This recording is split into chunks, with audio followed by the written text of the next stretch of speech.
caro saluto a tutte le comunità della Val Petronio, di Moneglia, del nostro ambito, con le quali si è scelto di vivere queste 2 serate, che abbiamo il dono anche di seguire per televisione su Telepace.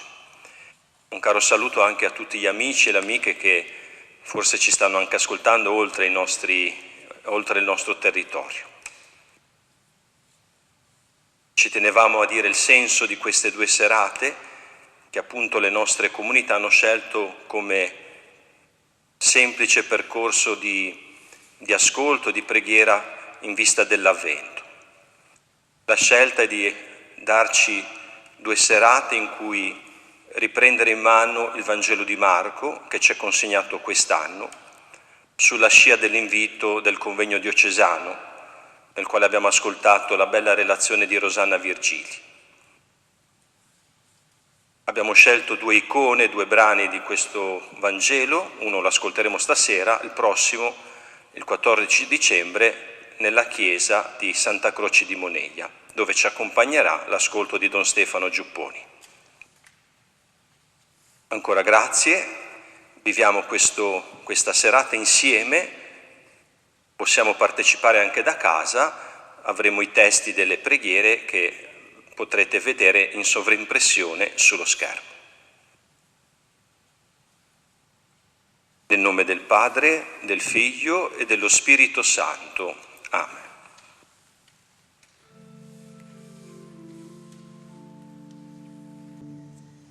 Io non sono degno di ciò che fai per me, tu che ami tanto uno come me, e non ho nulla da donare a te, ma se tu lo vuoi prendi me.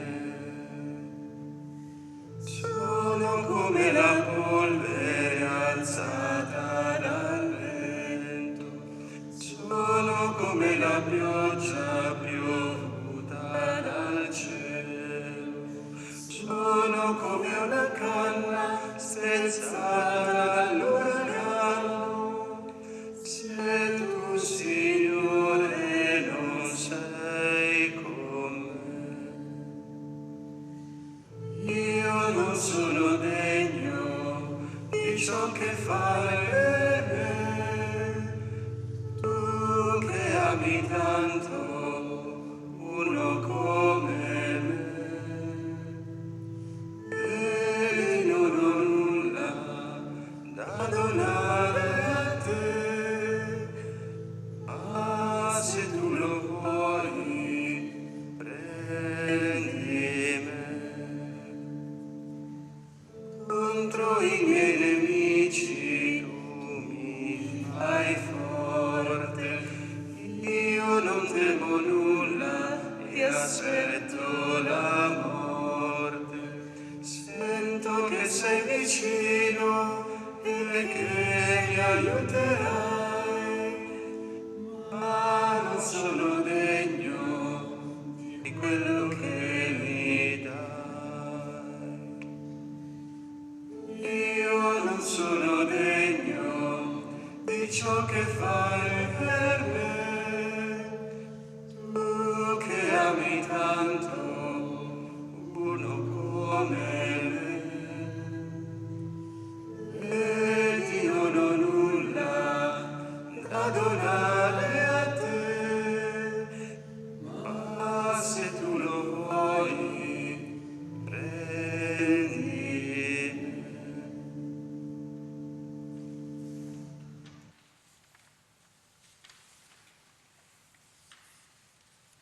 Insieme.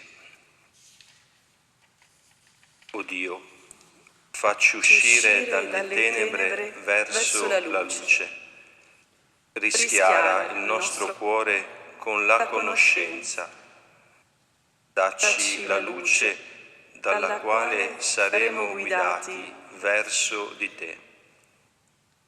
O Dio, metti luce nel nostro cuore, metti luce nelle nostre orecchie, Metti luce nei nostri occhi.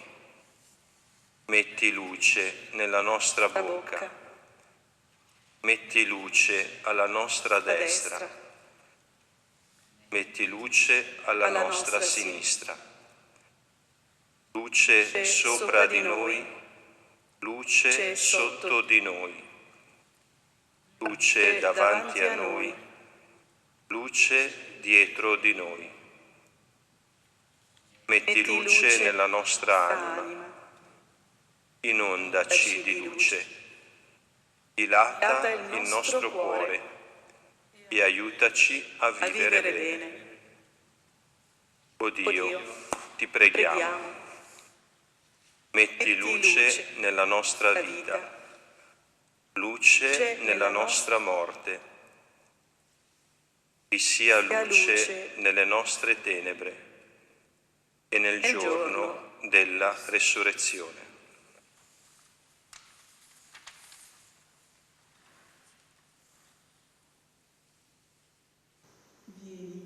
Vieni, parola eterna, pace serena per l'uomo deluso. Nella tua sconfinata dolcezza, lenisci con balsamo puro le nostre ferite. Vieni, parola d'amore, intimo raggio di verità e di beatitudine. Illumina del tuo calore i passi di chi cerca il tuo volto.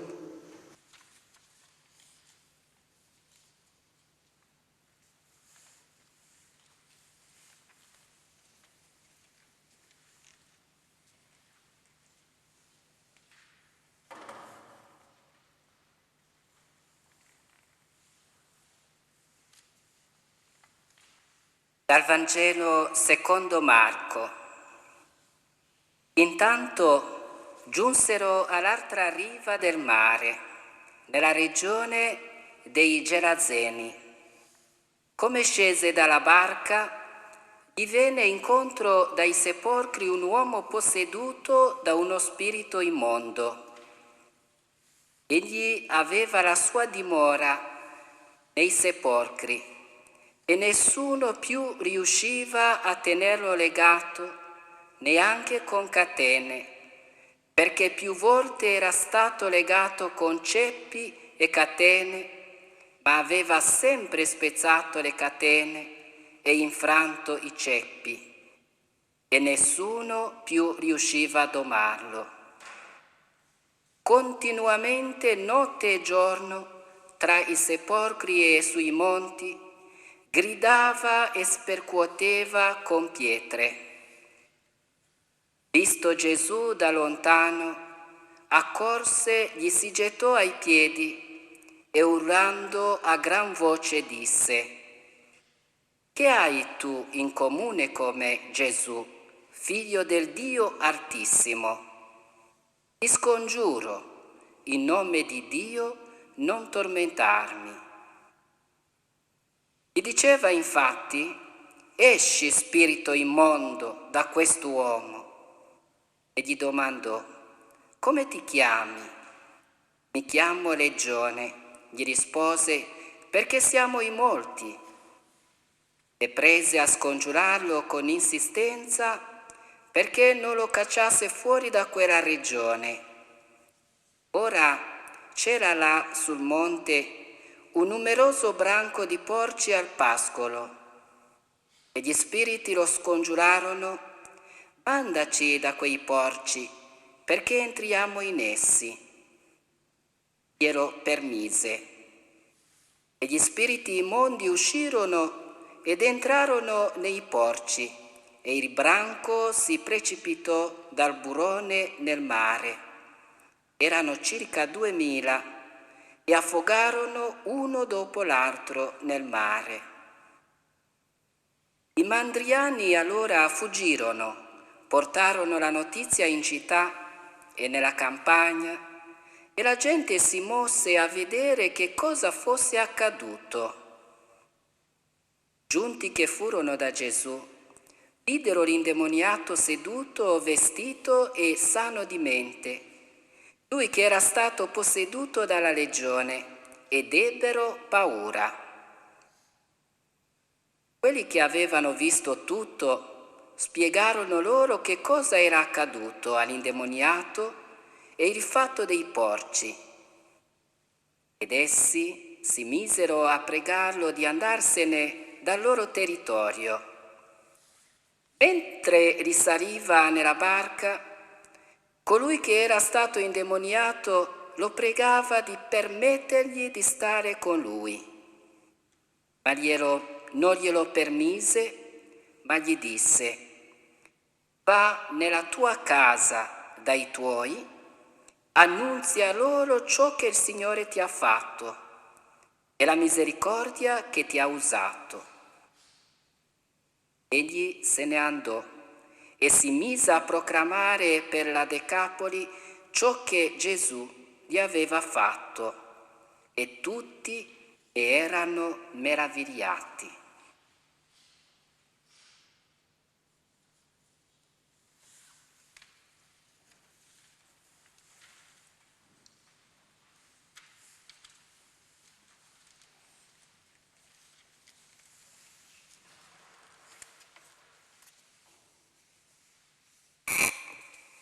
Ecco, la scelta di questo primo ascolto è stata la scelta di un testo forse non scontato, non è dei più famosi, forse anche un testo che può rischiare di suggerirci un momento un po' miracolistico della vita di Gesù, anche un po' eccezionale. E proprio per questo l'abbiamo scelto quasi fosse un po' una sfida.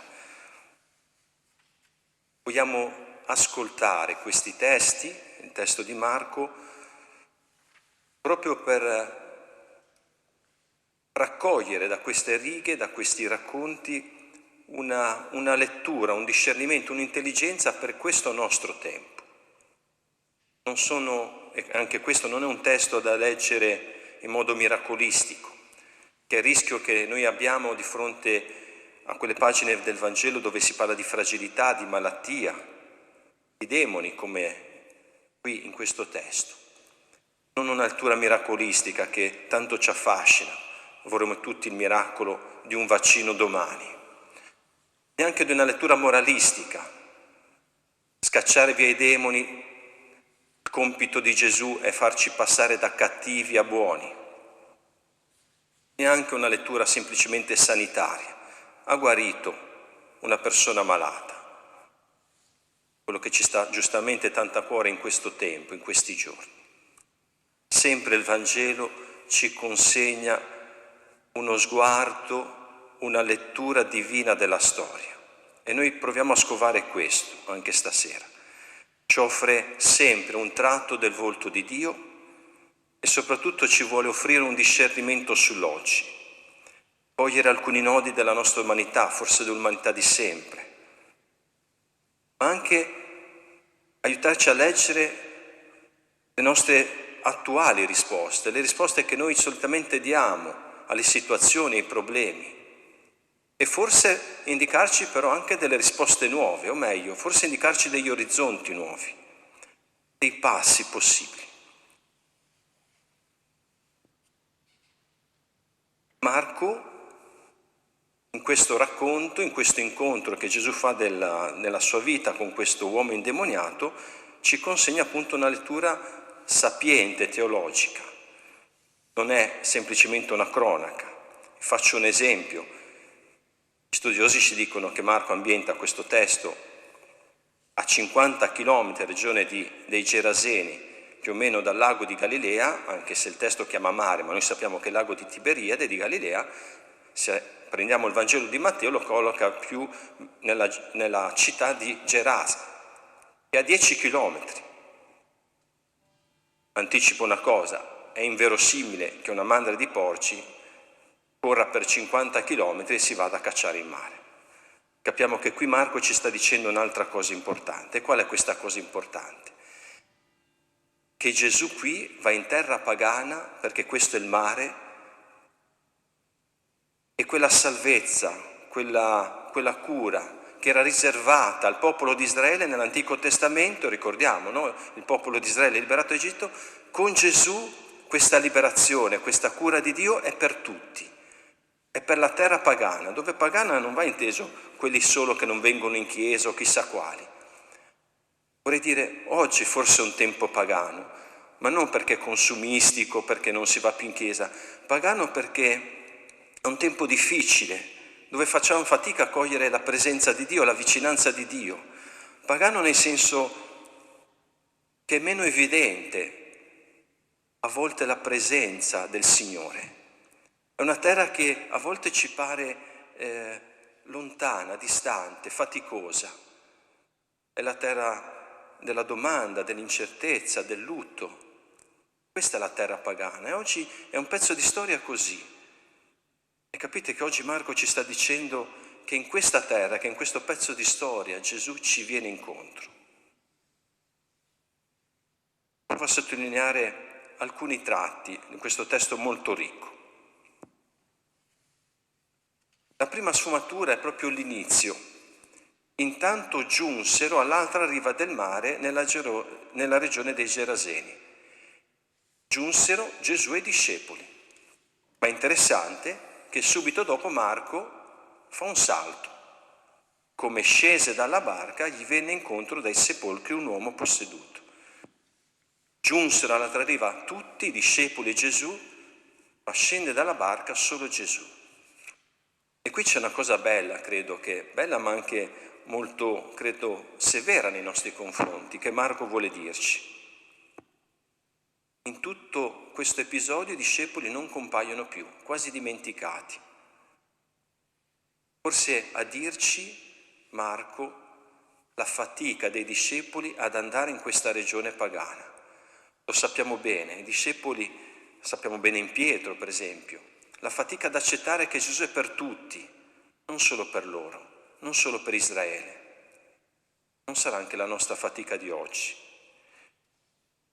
In fondo noi discepoli siamo sempre un po' in ritardo su Gesù, sul Vangelo. Arriviamo sempre un po' dopo, sempre un po' addormentati come sarà nel Getsemani, in ritardo rispetto a una presenza profetica del Vangelo.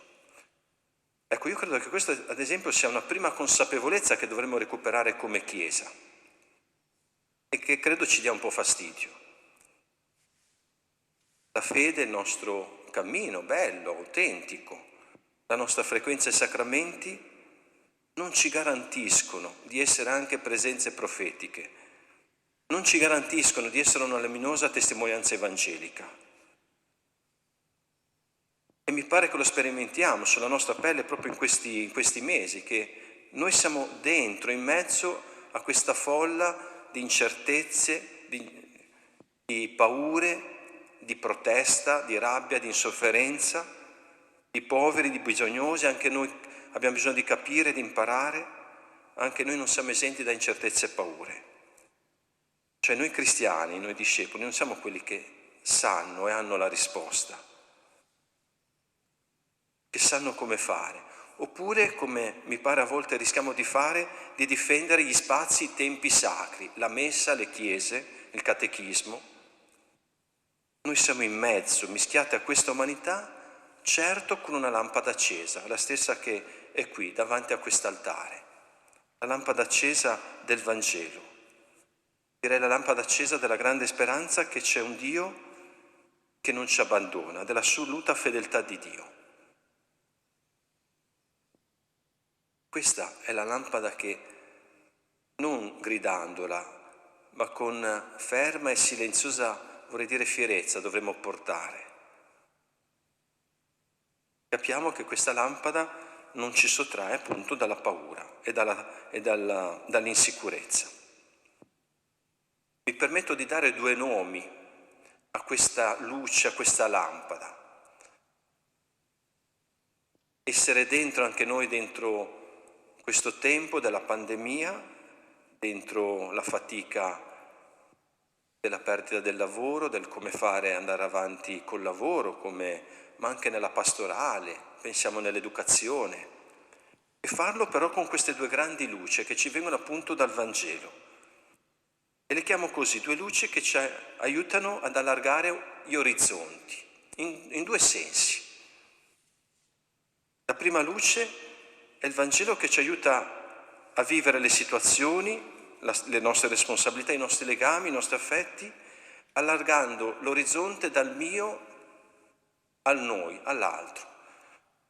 Cioè provare a vivere questo tempo non rinchiusi sul nostro metro quadrato, non riducendo la nostra proprietà privata, il nostro tempo, alle nostre cose. Guardate, lo sappiamo bene, anche in queste settimane, nei mesi, anche queste, tra virgolette, guerre, tra regioni, non so se ci ricordiamo in questa primavera, addirittura tra i stati, in Europa, la Cina, come se ci fosse un recinto nostro migliore dell'altro. Questa è la prima luce del Vangelo, allargare l'orizzonte del mio, del nostro confine personale, privato, della nostra comunità, vorrei dire anche della Chiesa, all'orizzonte dell'altro. Questo è il senso dell'Eucarestia. Ed è bello che ogni giorno la Chiesa celebra l'Eucarestia, che è proprio questo segno che apre i confini, apre le nostre chiusure, i nostri recinti.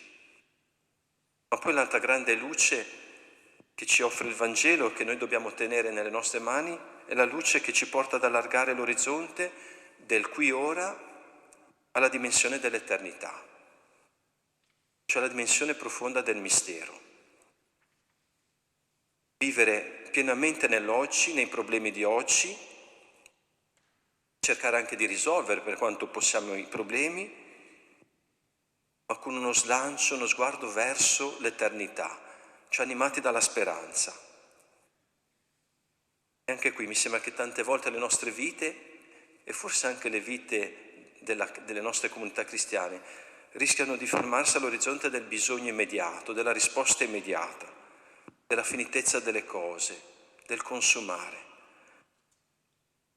Chiedo scusa, ma cosa aspettiamo il Natale per riprendere che cosa? Per rituffarci in quella vita, in quei ritmi che già conosciamo bene? È questo il guadagno che vogliamo? In questo orizzonte di nuovo chiuso, per cui potremmo fare le spese di sempre? Non lo dico in senso moralistico, ma c'è un anelito a qualcosa che va oltre, in più in profondità. Desiderio di eternità che è anche desiderio di andare oltre un risultato, oltre un'efficienza, oltre una soddisfazione temporanea. Ma non sarà questo, ad esempio, nell'amore, questa esperienza che ci porta verso l'eternità, quell'amore che sa essere fedele oltre l'ora lieta del godimento, della soddisfazione, che ti fa essere fedele a quel volto, anche quando appunto non hai nessun tornaconto. Non è questo già un pezzo di eternità? Ecco, credo che Dio, il Vangelo, ci insegni queste due luci che allargano gli orizzonti. Provo a dirlo prendendo in prestito alcune parole di altri.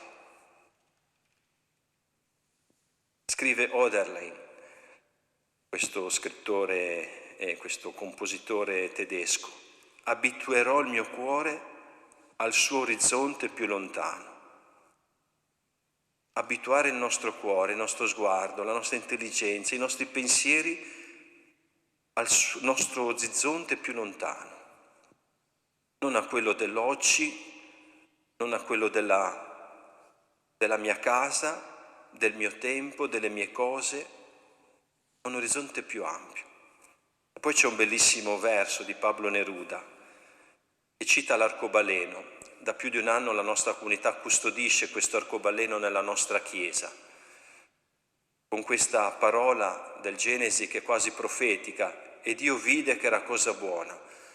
Credo sia un po' la grande consegna e sfida di questo tempo, vedere questo tempo, e vide che era una cosa buona. Pablo Neruda scrive: dove finisce l'arcobaleno? Nel tuo cuore o all'orizzonte? Ecco, Gesù credo ci abbia regalato questa bella profezia, che c'è un arcobaleno che non finisce nel mio cuore, non finisce con me, nella soddisfazione dei miei bisogni, nel mio perimetro, nell'aver risolto io il mio problema. C'è un arcobaleno che finisce all'orizzonte, oltre noi, oltre la Chiesa e forse anche oltre questi mesi.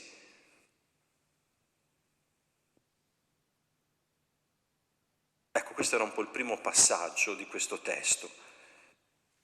Il testo dice, appena giunto, gli venne incontro dai sepolcri un uomo posseduto da uno spirito immondo.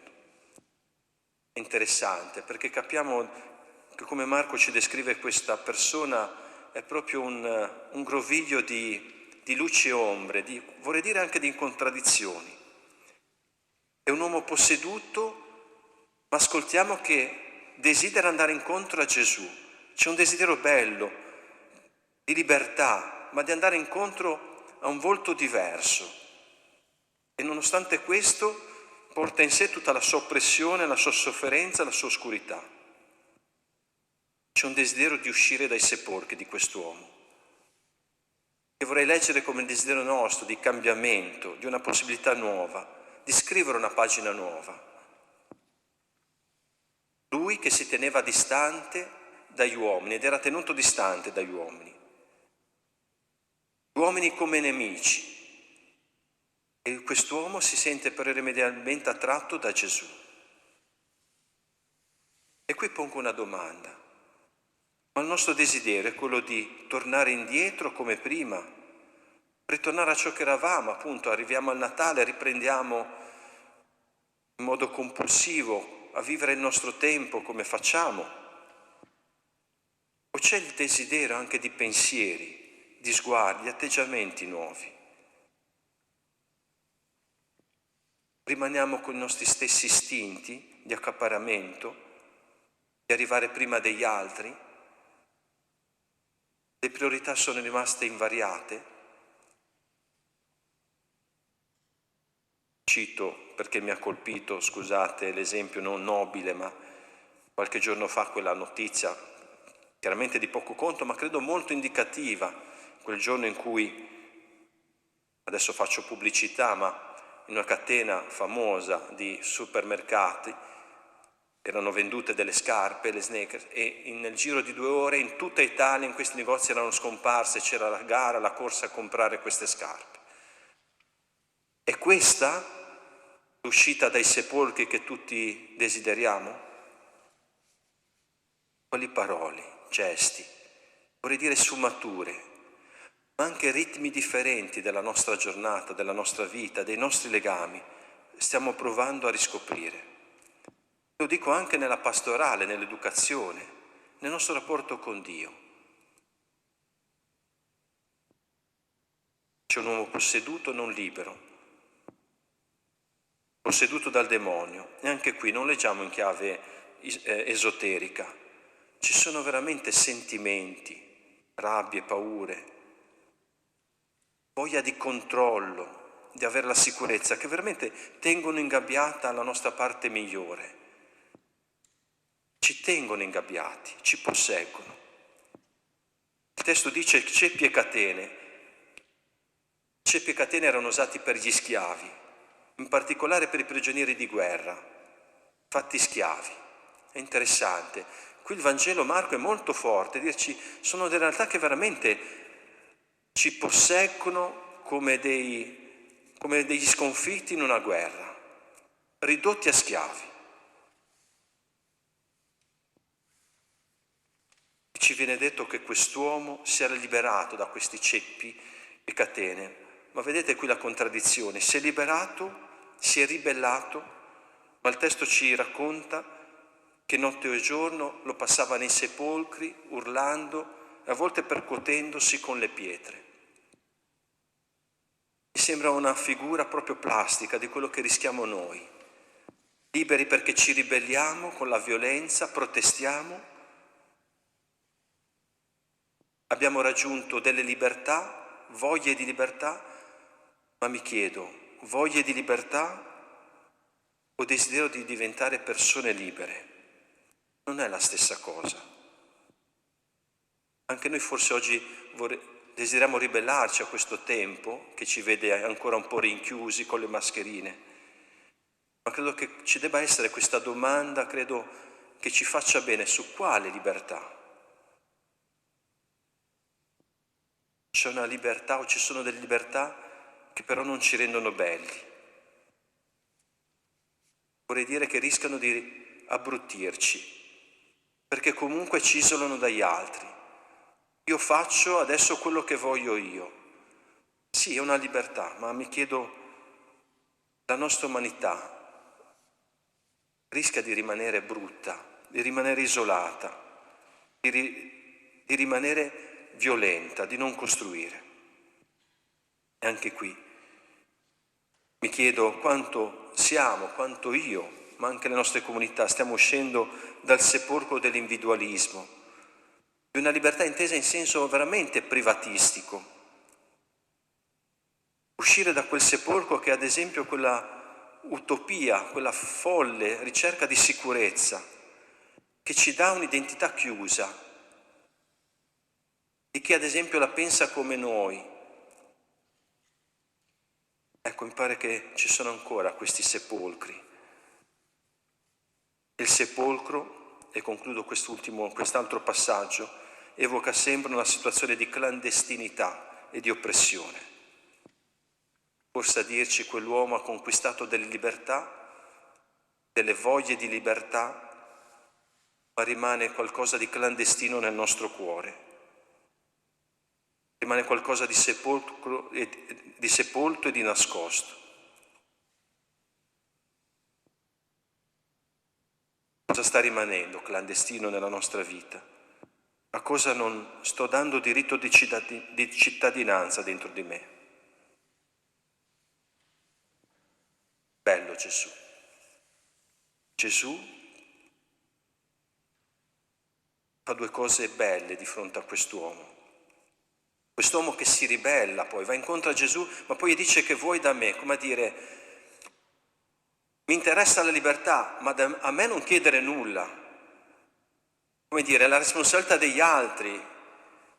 Ci siamo noi, Per cui vorremmo che si risolvessero le cose, ma devono essere sempre gli altri.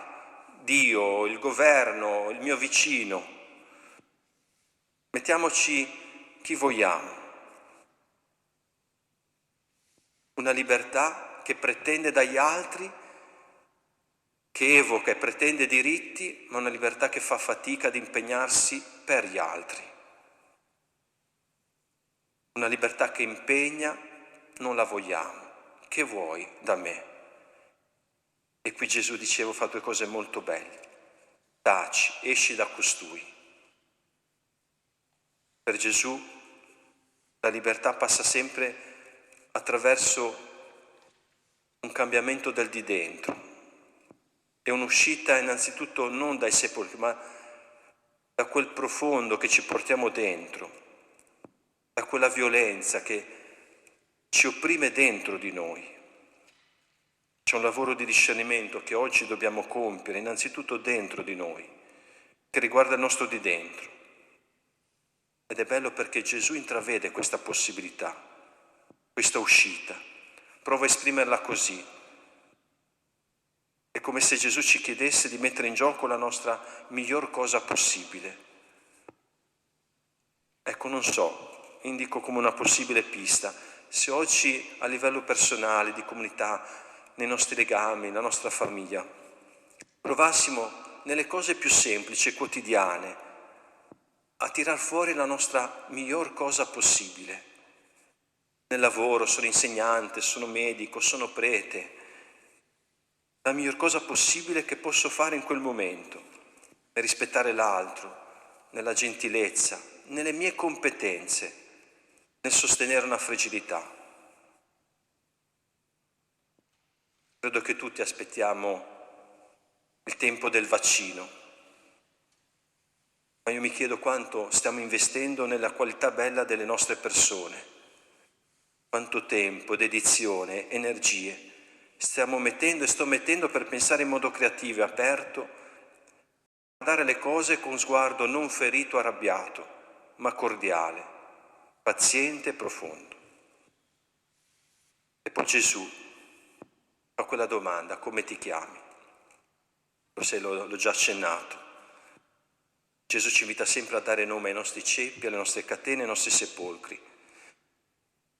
Allora questo è un tempo, anche se ci pare forse inutile, è un tempo ancora una volta per ascoltarci, per capire, ancora prima che per puntare il dito, ancora prima di sfornare opinioni su tutto, e tutti, anche se non ne capiamo nulla, sforniamo opinioni su tutto.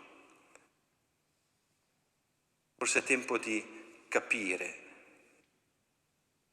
di dare nome, e questo chiede sempre tempo, chiede anche parole nuove, non banali.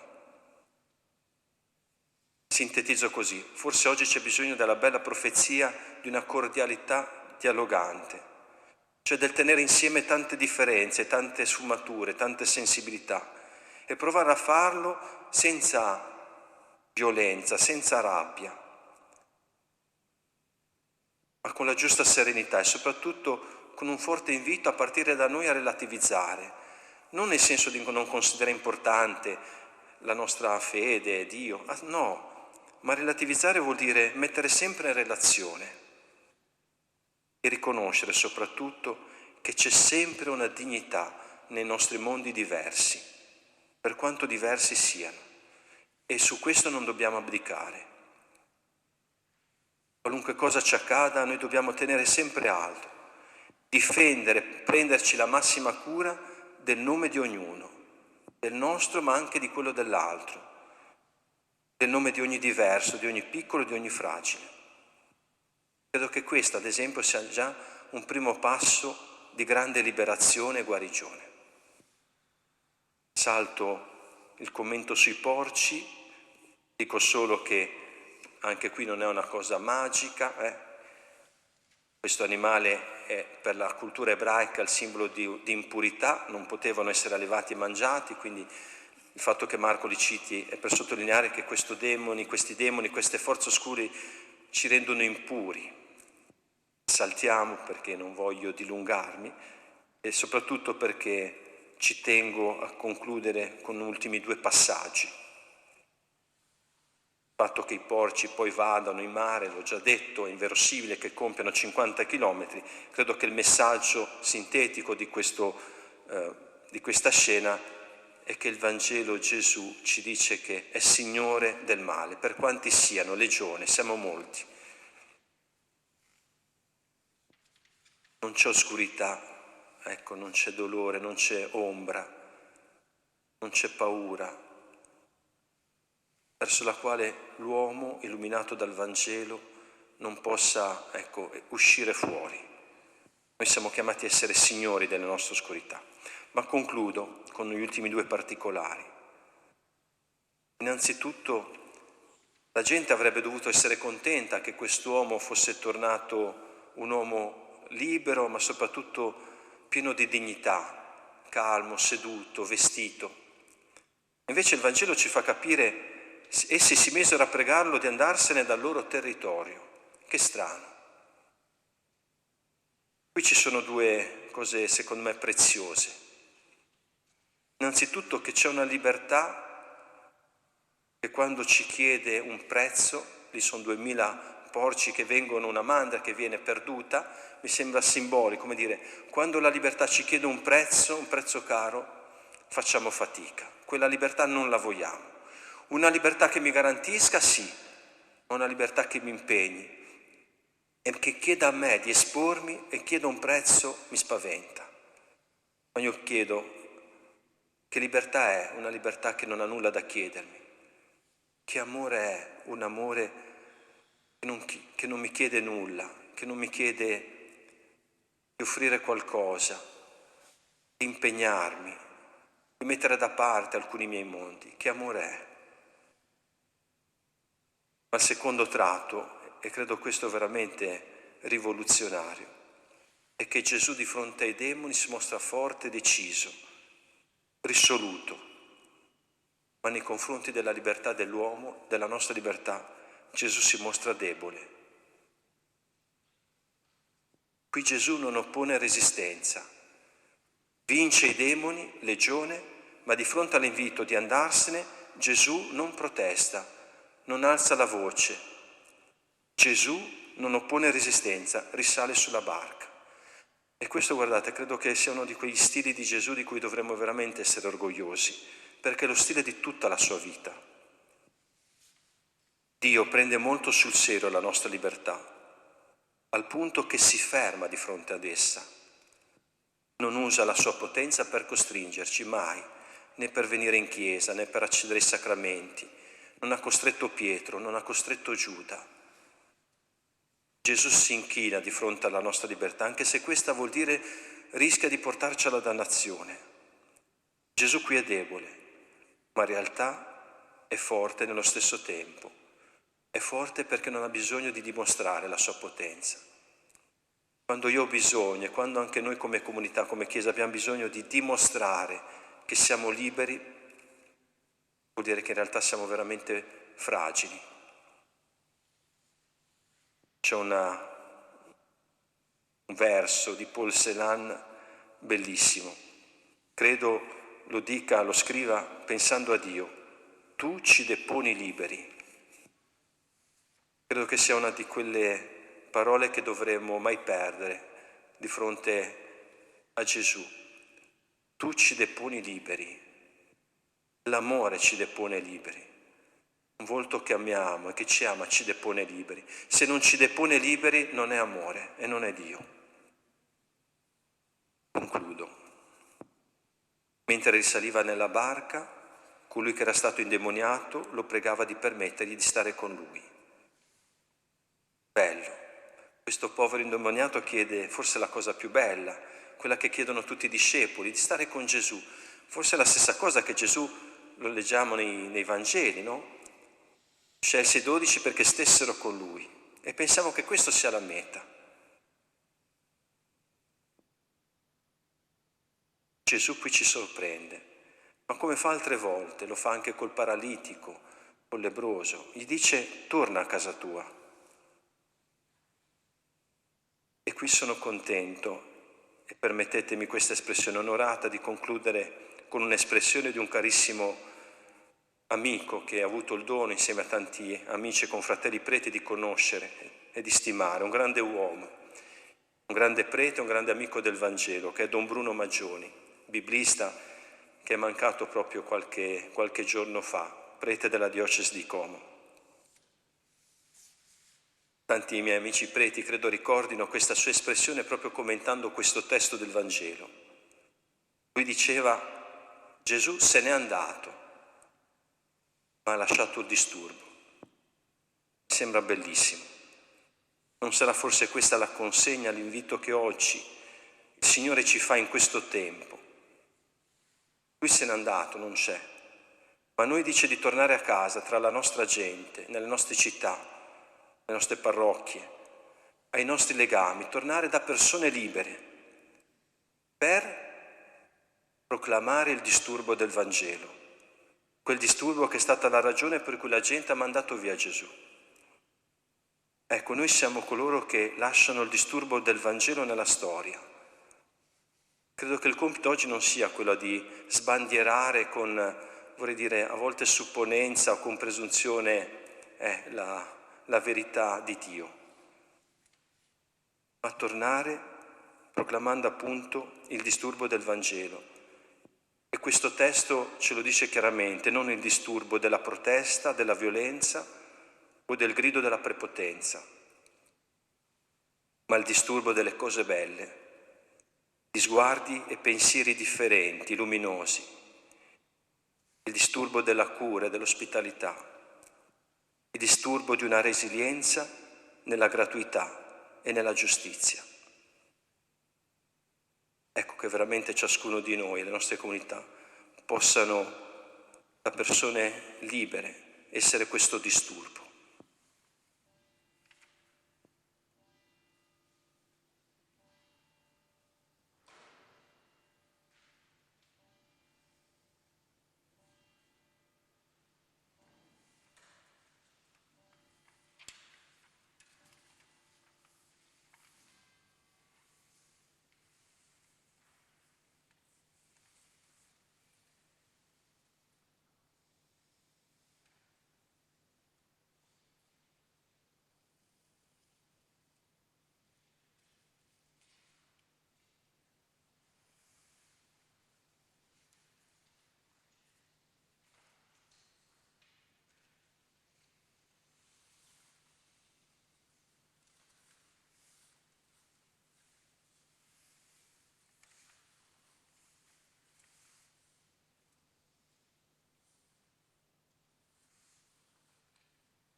Concludiamo con la preghiera del riposo.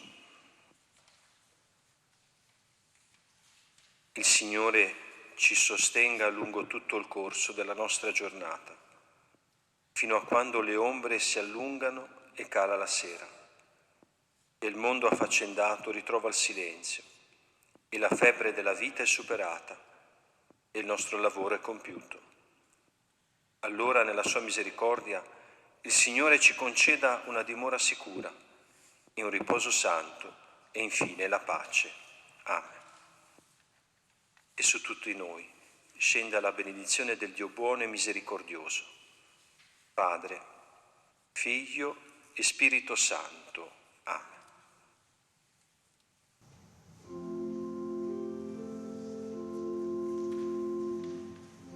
Ave Maria, piena di grazia, ecco il Signore viene da te. A te ha guardato l'Onnipotente per allentare la tua umiltà. La lunga attesa del mondo intero, oggi Maria si compie in te.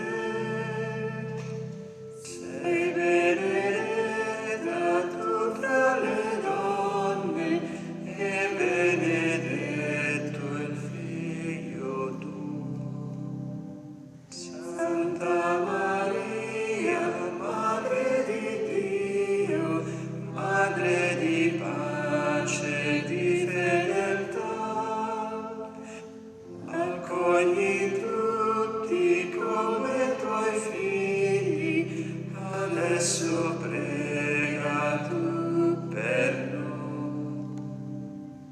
Santa Maria, Madre del mondo, Madre che ascolti chi grida a te, prega nell'ora della morte, allora prega tu per noi.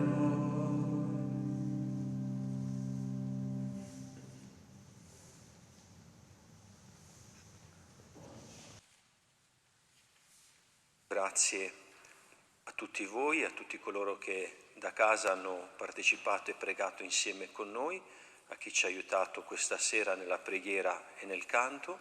Un grazie anche agli amici di Telepace che ci hanno permesso di vivere e ci danno l'opportunità di vivere questi momenti insieme, nonostante le distanze. Ci diamo appuntamento per lunedì 14 dicembre presso la chiesa di Santa Croce a Moneglia per il secondo ascolto di questo cammino. Ancora grazie e buon riposo.